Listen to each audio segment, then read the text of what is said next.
Far to the east, over ranges and rivers, lies a single solitary peak.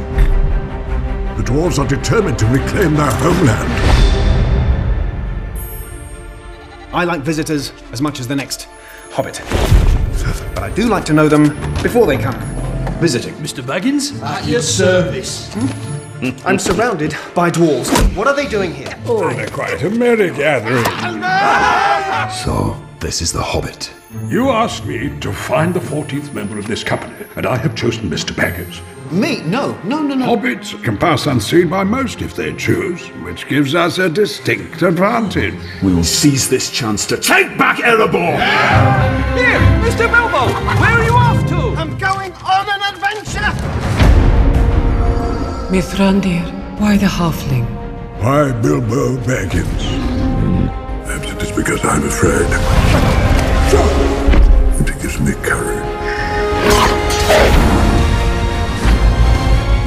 So this is your purpose, to enter the mountain? What of it? There are some who would not deem it wise. A dark path has found a way back into the world.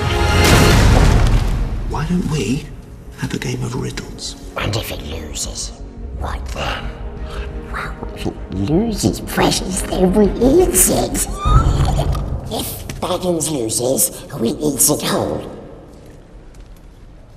Fair enough.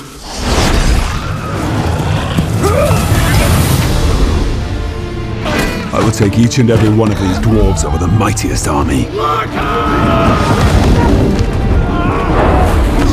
Loyalty, honor, a willing heart. I can ask no more than that. Home is now behind you. The world is ahead.